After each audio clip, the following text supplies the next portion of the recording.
As a designer, you're putting a player into this world of yours, and through their interactions and freedom and agency that you give them in your world, you're actually kind of developing a language with the player.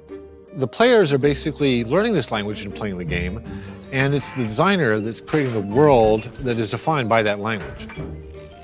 There's kind of an interesting aspect to games, which is, and this idea was way before computer games, of the magic circle.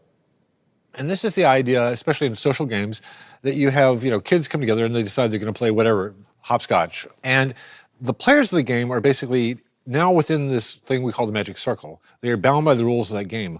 Other people might be outside observing, watching the game, and they're not in that circle. In some sense, you're kind of building a temporary community with the players within that game, and they're all basically bound by the game rules and living in that world together. This is, in some sense, one of the fundamental parts of game language. Are you playing or not? Who's playing in that game right now?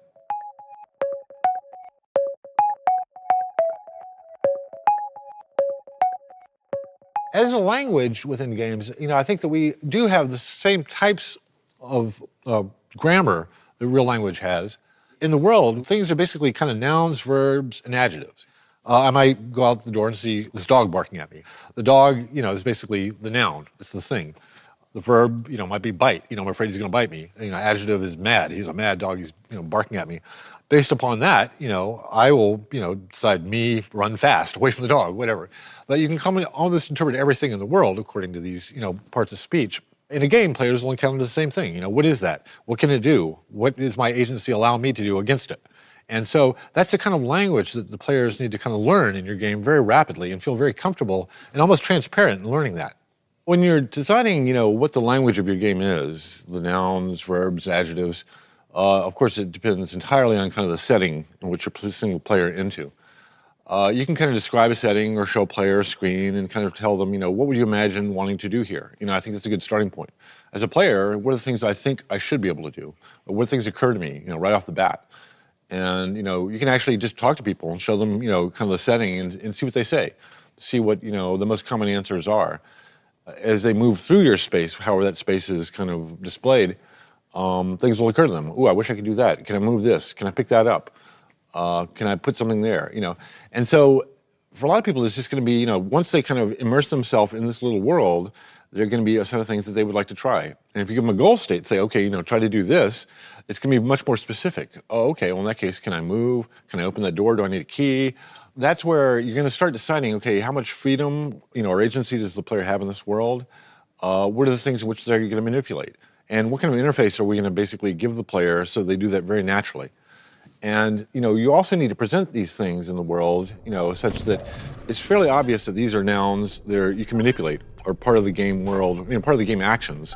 And I think that you're informing the player about these things in a lot of different ways. Sometimes it's just the art style. These things stand out a little bit against the background, and so they're important. A lot of times you'll have the background trees and landscape is a little more muted, whereas the foreground things like maybe tanks and jeeps are more saturated in color. So it could just be artistic. It could be the way you highlight these things, the way they animate, So in some sense, you're kind of informing what are the important, nouns in a scene by the visuals.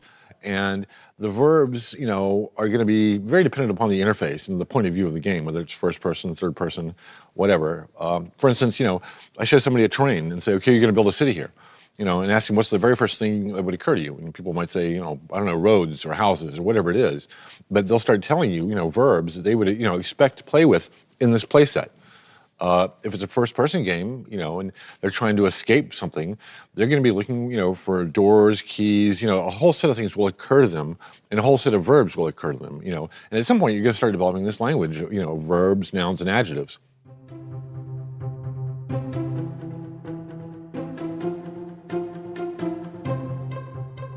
Also, part of the language, metaphors are very, very useful as a tool for designers.